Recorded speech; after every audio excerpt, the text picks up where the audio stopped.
Hi guys, good morning. Ayan, tanghali na rin po dito. At ako ay nandito lang sa bahay. Alam nyo na. So, ngayon po ay tanghali na. At ako ay magluluto na ng aking kakainin ngayong tanghali. So guys, tingnan nyo yung niluluto ko. Punta tayo sa kusina.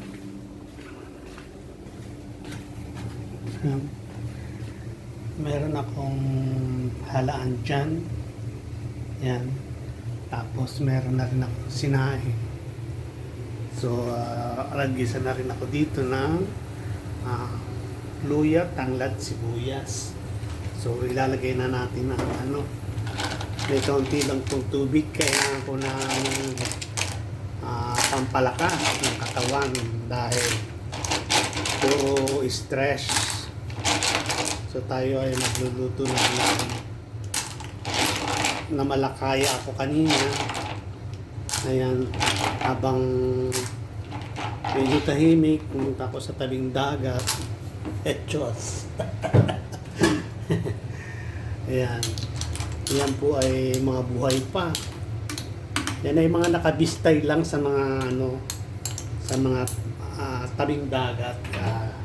Kaya madali lang. Pag nakuha nilang marami, ibibistay lang niya sila ang malaking lambat para mabuhay sila at kung kailangan kukunin. So takpan natin. Yan po ay mayroong tanglad. Ayan.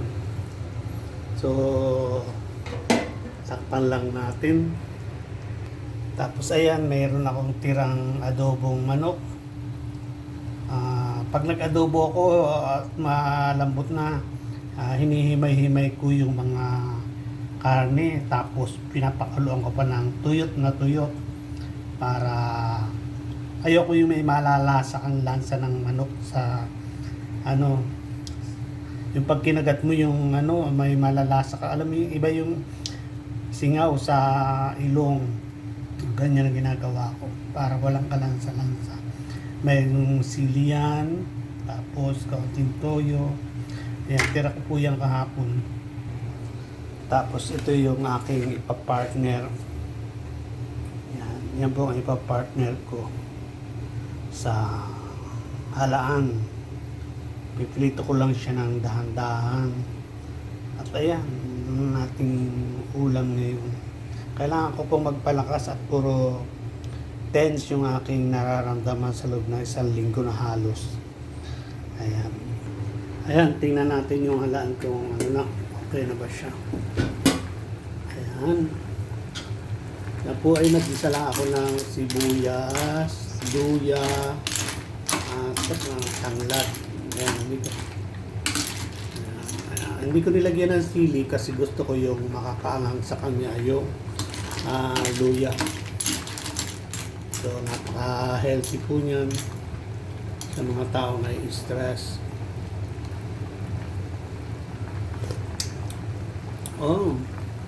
Hindi po kailangan dyan ang masyadong labog. So, patayin na natin yan. So, yan, sinalang ko na rin ang ating salmon. Samahin ng apoy lang po siya.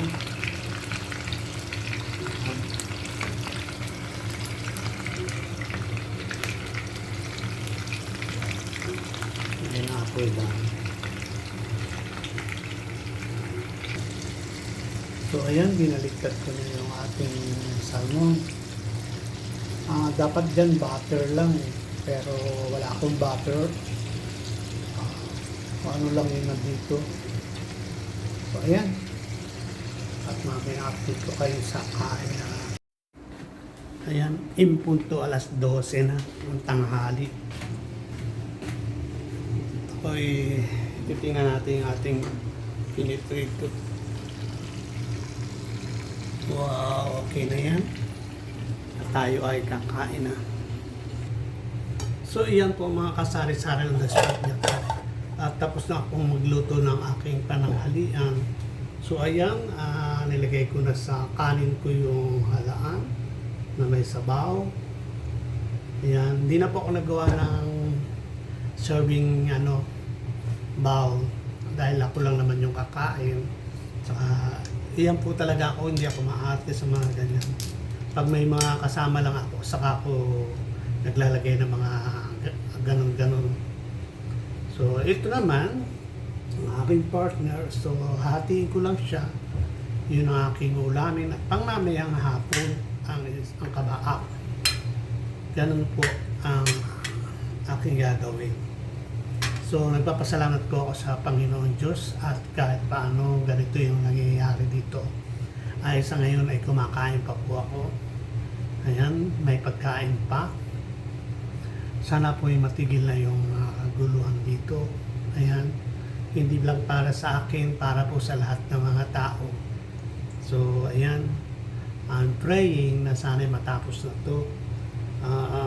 Maraming salamat po sa aking mga manonood, sa aking mga subscriber, ayan, sa aking family na labis nag-aalala sa akin. So, ito po ako ngayon at okay pa naman. No need to worry. Basta wag lang tayong maliligawan ng ano. Alam nyo na. So, ayan, kain po tayo mga kasari-sari ng Spatchakbas. Enjoy ko ang pagkain. Napakasarap po. Ngayon ko, marami tayong isip-isip sa mga ganitong pagkakataon. So ayan, shout out sa aking mga subscriber, sa aking mga kaibigan. Ayan. Kaya naman po lang hayaan na may tanglad.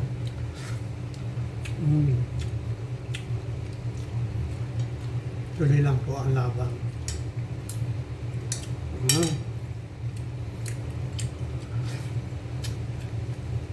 Sana kumakain na rin kayo mga oras na to. Ayan. Kailangan po medyo magbawi ng sustansya kasi pag ang tao walang panlabang taktawan, mas mahirap.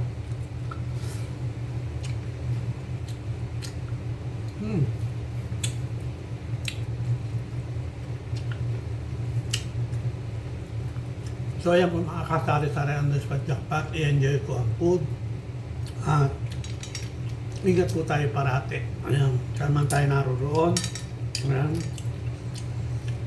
May kaguluhan man o wala, ay lagi tayo magpasalamat sa Panginoon na tayo ay gumigising at nakapagtrabaho pa. Ayan, sana po sa mga hindi pa nakapag-subscribe, subscribe to my channel. Ayan. Pakiusap ko lang pala sa mga nagbibigay ng tulong. Huwag nyo nang pahirapan yung mga OFW na kung ano-ano pang mga requirements yung hinihingi nyo.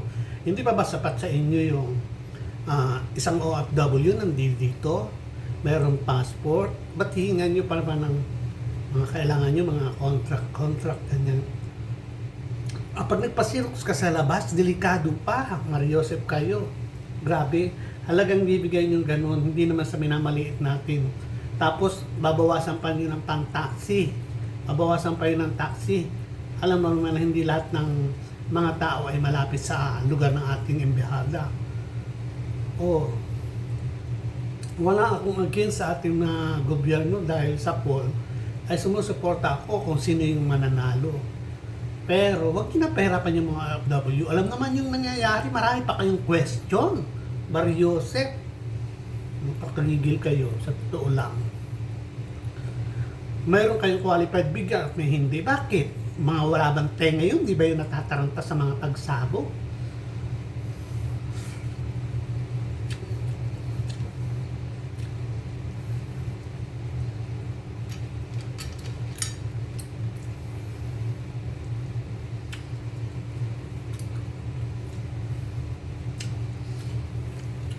Ewan.